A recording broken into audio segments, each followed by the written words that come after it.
Father of western philosophy को यदि कहें तो पाइथागोरस का नाम या सोक्रेटस का नाम लिया जाता है, परंतु इंडियन फिलोसफी के फादर कोई होंगे तो याज्ञवल्क्य का नाम लिया जाता है। याज्ञवल्क्य, जो मैंने तुम्हें सिखाया है यजुर्वेद वो वापिस कर, बोल दिया। ऐसे कैसे कोई मतलब वापिस कर सकता है? हाँ, कोई वस्तु हो वो तो दी जा सकती है, ज्ञान को कैसे वापस ज्ञान को कैसे करेंगे वापिस? वो तो अब्स्ट्रैक्ट है, विचार है, कोई कॉन्क्रीट चीज है, उसको हम दे सकते हैं, पर जो अब्स्ट्रैक्ट है उसको कैसे देंगे? और जो जो जो जो जो दिमाग में आ गई उसको कैसे निकालेंगे?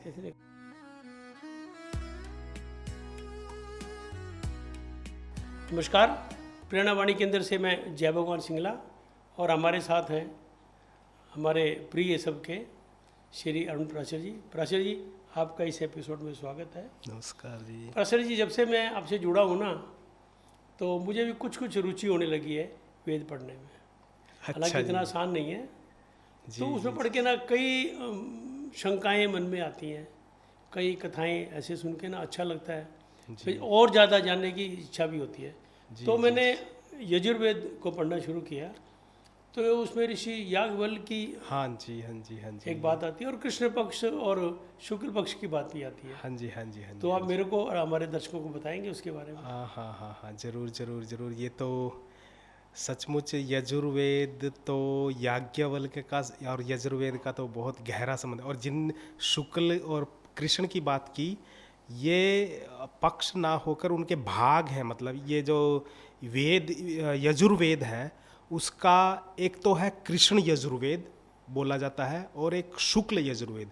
शुक्ल यजुर्वेद का संबंध है याज्ञवल्क्य जी से। और याज्ञवल्क्य जी का जो जीवन है, जितने भी ब्रह्म ऋषि तक हमने देखे हैं, देखो हमने वामदेव जी को नमस्कार किया था, हमने वशिष्ठ, कितना बड़ा मतलब ब्रह्म ऋषि जिसको कहें, उनको नमस्कार किया, परंतु याज्ञवल्क्य ऐसे ऋषि हैं, वो कुछ जो शोध करता है उन्होंने उनको क्रांतिकारी ये शब्द हाँ विशेषण दिया है। क्रांतिकारी ही थे उनका, यदि हम जीवन देखें तो ऐसा तो कोई दूसरा है ही नहीं। मतलब ये उनके जीवन के प्रसंग ऐसे बने हुए हैं। देखो, मंत्र द्रष्टाराह ऋषि के बारे में कहा है। अलग अलग मंत्रों की, अलग अलग ऋचाओं को, अलग अलग सूक्तों को भी, मतलब एक एक मंत्र को देखकर फिर उनके समूहों को मिलाना, ये सब ऋषियों ने किया है। परंतु पूरे वेद को ही अपने साथ जोड़ना, ये तो एकमात्र याज्ञवल्क्य है। क्या बात। याज्ञवल्क्य ऐसे ऋषि और ऐसे शोधार्थी थे अपने जीवन काल के, और इतने तेजस्वी थे। उनका एक इतना जबरदस्त प्रसंग है कि उन्होंने उनके गुरु के साथ उनका मतभेद हो जाता है। अच्छा। और उस समय में गुरु ने उनको डांट दिया और बोल दिया कि जो मैंने आज तक दिया है वो वापिस कर। और सचमुच उनके पास इतनी शक्ति थी कि उन्होंने वो वापिस कर दिया। उसकी बात करेंगे। भारतीय संस्कृति में तो ऐसा माना जाता है कि जैसे फादर ऑफ वेस्टर्न फिलोसफी को यदि कहें तो पाइथागोरस का नाम या सोक्रेटस का नाम लिया जाता है, परंतु इंडियन फिलोसफी के फादर कोई होंगे तो याज्ञवल्क्य का नाम लिया जाता है। हाँ जी, father of Indian philosophy Yajnavalkya is the father of Indian philosophy.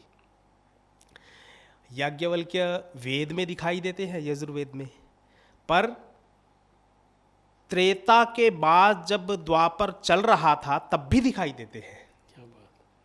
और उनका ऐसा लगता है कि जीवन नौजवान ही के रूप में अधिक दिखाई देते हैं। उनका जो चित्र बनता है, उनकी 2 पत्नियां भी ऐसा उल्लिखित होता है, गार्गी, मैत्रेयी और कात्यायनी। ये 3 महिलाएं उनके जीवन में आई थी, पर जो कात्यायनी और मैत्रेयी थी वो उनकी पत्नी मानी जाती है, और गार्गी उनके जो उनका ज्ञान है उस लेवल, उनका जो स्तर है गार्गी का, वो कहते हैं कि बहुत सी बातों में याज्ञवल्क्य जैसा स्तर था उनका, क्या बात। गार्गी जी का। इसलिए नाम तो बहुत सुना है उनका, हाँ जी, गार्गी जी का। गार्गी के साथ इनके बहुत संवाद प्रसिद्ध हैं। इनकी बातचीत को कई बार मैत्रेयी और कात्यायनी ने सुना तो वो प्रेरित हुई कि गार्गी जितनी ज्ञानी कोई संसार में दूसरी औरत दिखाई नहीं देती, और आपके साथ संवाद करती है, हम छुपकर वो देखते हैं, सुनते हैं, तो हमें भी ऐसा लगता है कि हमें भी गार्गी जैसा बनना चाहिए। तो ऐसी बहुत सी बातें हैं याज्ञवल्क्य के बारे में। एक बार हाँ, याज्ञवल्क्य जी वैशंपायन इनके गुरु थे। हम सब जानते हैं कि वेद व्यास ने 4 भागों में वेद को बांट दिया था, और एक जो यजुर्वेद था उसको वैशंपायन को दे दिया था। तो वैशंपायन की यूनिवर्सिटी यजुर्वेद की जो स्पेशलाइजेशन करवाती थी, वो वैशंपायन जी उसके चांसलर थे, मतलब कहना ऐसा बोलना चाहिए आज की भाषा में। तो याज्ञवल्क्य गए, याज्ञवल्क्य का प्रखर उनका जो इंटेलेक्ट देखकर और वैशंपायन अभिभूत थे। इतने कहते हैं कि 10-10 हजार विद्यार्थी थे, पर उनमें याज्ञवल्क्य को पहचान कर अपने साथ लेकर आते थे। इतना प्रेम हो गया था कि यजुर्वेद का कुछ भी शेष नहीं रहा जो याज्ञवल्क्य नहीं जानते थे। वैशंपायन ने उड़ेल दिया पूरा यजुर्वेद, और उन्होंने वो अर्जित किया। पर कहते हैं ना कि ज्ञान की भी एक अस्मिता हो जाती है, और यदि उस अस्मिता के ऊपर कंट्रोल ना आए तो वो अहंकार भी बन सकता है। और हो सकता है याज्ञवल्क्य के बारे में तो ये नहीं बोल सकते, पर एक खुमारी जो होती है ज्ञान की, वो याज्ञवल्क्य के जीवन में दिखाई देती थी। और एक बार वाद विवाद हो गया गुरु जी के साथ, वैशंपायन जी के साथ, और वैशंपायन जी बिगड़ गए, और क्रोध में उन्होंने बोल दिया कि याज्ञवल्क्य, जो मैंने तुम्हें सिखाया है यजुर्वेद वो वापिस कर। बोल दिया। ऐसे कैसे कोई मतलब वापिस कर सकता है? हाँ, कोई वस्तु हो वो तो दी जा सकती है, ज्ञान को कैसे वापस ज्ञान को कैसे करेंगे वापिस? वो तो अब्स्ट्रैक्ट है, विचार है, कोई कॉन्क्रीट चीज है, उसको हम दे सकते हैं, पर जो अब्स्ट्रैक्ट है उसको कैसे देंगे? और जो दिमाग में आ गई उसको कैसे निकालेंगे? निकालेंगे तो वो और बढ़ेगी। विद्या तो ऐसी होती है कि उसको बांटेंगे तो और ज्यादा मजबूत हो जाएगी वो। परंतु याज्ञवल्क्य तो उनके पास योग बल था। उन्होंने उस पूरी की पूरी विद्या को, ज्ञान को मूर्त रूप दे दिया, और उसको किस योग बल से किस तरीके से किया, उलट दिया, उल्टी कर दी डॉक्टर साहब। और उल्टी करने से वो जब बाहर आई, ज्ञान मूर्त रूप में ज्ञान बाहर आ गया, बिखर गया जमीन पर। अब चूंकि वैशंपायन ने कहा था मेरा ज्ञान वापिस कर, इसीलिए वैशंपायन का ही दायित्व था कि उसको वापिस लेगा। तो वो भी, क्योंकि वो तो आखिर गुरु थे, उन्होंने अपने शिष्यों को बुलाया, दूसरे शिष्यों को, और उनको तीतर रूप में परिवर्तित किया। खुद भी बने, और तीतर बनकर उस पूरी के पूरी विद्या को अपनी चोंच से अपने अंदर और शिष्यों के अंदर वो लेकर गए। और जो लेकर गए, वो जो ज्ञान तीतरों ने अपने अंदर समेटा, वो जो ज्ञान है वो बन गया तैत्तिरीय शाखा। उसका नाम ही ये बन गया, तीतर से तैत्तिरीय। उसके उपनिषद भी बने, तैत्तिरीय उपनिषद भी है, तैत्तिरीय ब्राह्मण भी ग्रंथ है। अब यजुर्वेद शून्य हो गए, याज्ञवल्क्य अपने उस तपोवन से निकल गए। अब क्या करें, मतलब बेचैन हो गए जब ज्ञान चला गया। ऐसा ऐसा आज की भाषा में कहें कि मुझे कुछ स्मरण है, स्मृति लोप हो जाए, हाँ, तो कैसा हो जाता, पागल ऐसी जैसा हो हो गई, जाता। स्मृति लोप हो गई। वो हुआ होगा, वो स्टेज आ गई। हाँ जी।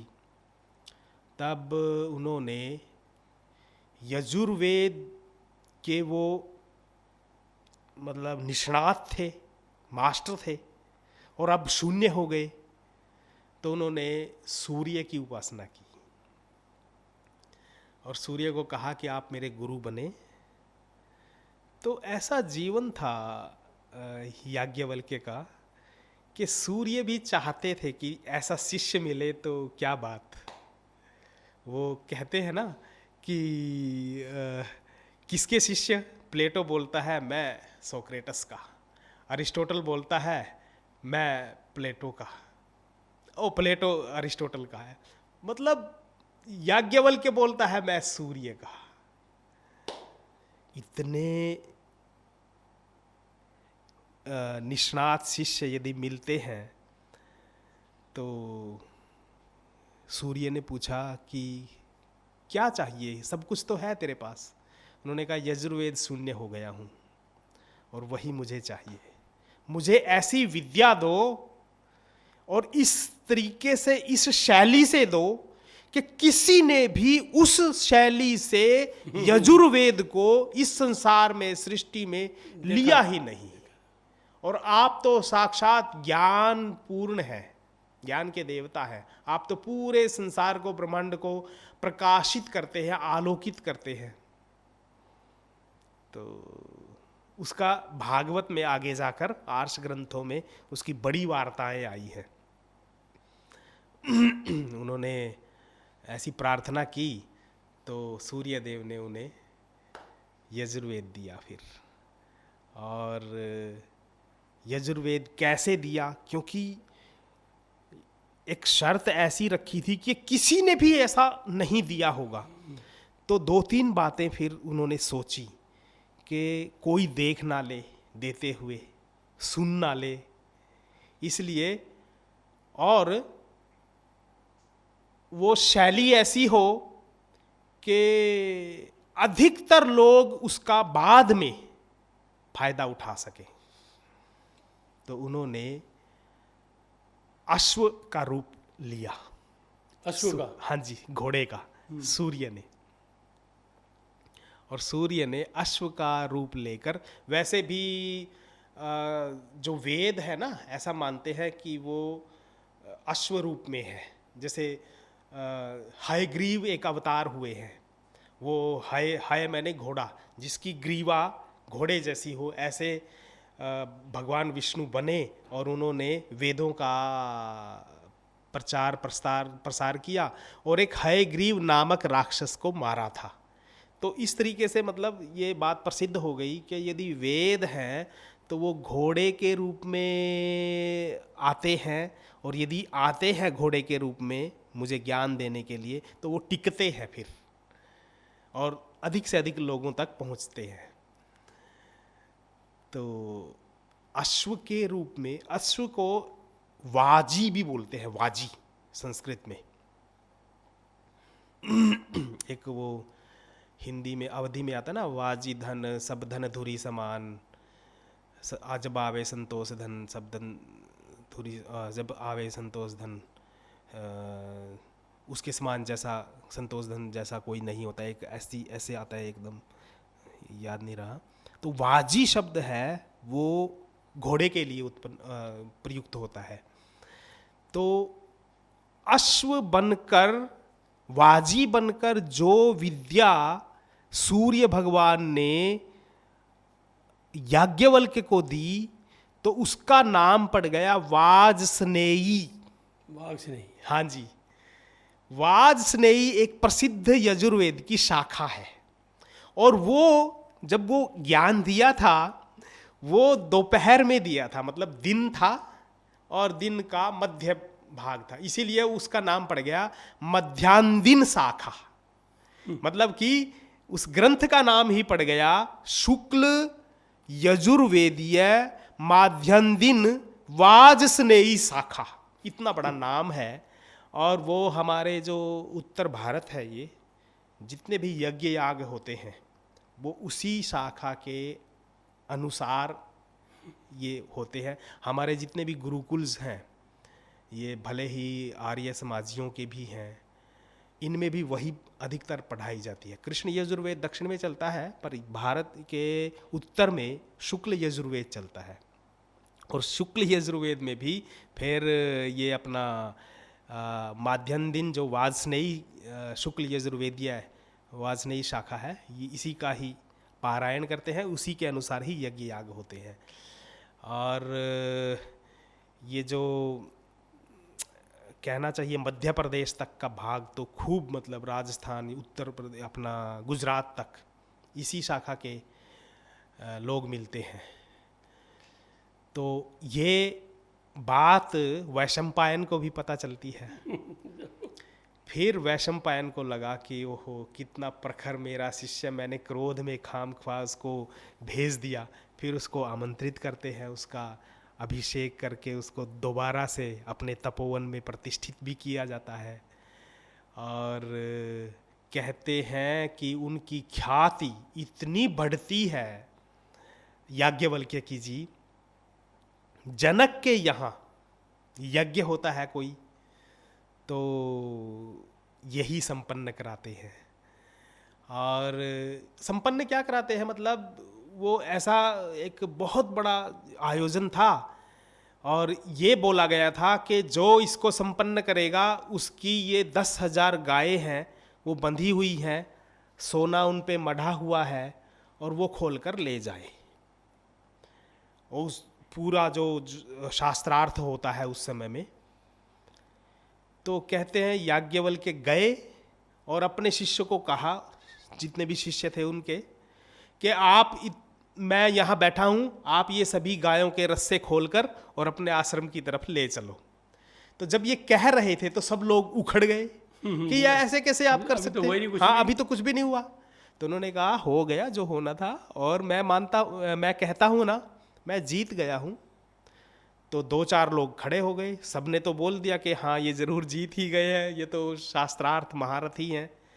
तो 2-4 लोग खड़े हो गए, फिर शास्त्रार्थ चला, 2 मिनट में छुट्टी करके, और वो सब जनक उनके शिष्य बन गए याज्ञवल्क्य के। तो गार्गी के साथ भी उनका शास्त्रार्थ होता है। मतलब इनके जो वाद विवाद हैं वो बड़े प्रसिद्ध हैं। और याज्ञवल्क्य ने जीवन में शतपथ ब्राह्मण जो है वो भी, उसके ऊपर भी लिखा। शुक्ल यजुर्वेद का तो बनाया ही, तैत्तिरीय उपनिषद उनका है, बृहदारण्यक उपनिषद, ये भी अधिकतर याज्ञवल्क्य का ही उसमें मंत्र मिलते हैं। बृहदारण्यक बहुत बड़ा उपनिषद है। और भरद्वाज जो ऋषि थे, उनको जो सबसे पहले रामचरित्र सुनाया था वो याज्ञवल्क्य ऋषि ने ही सुनाया था।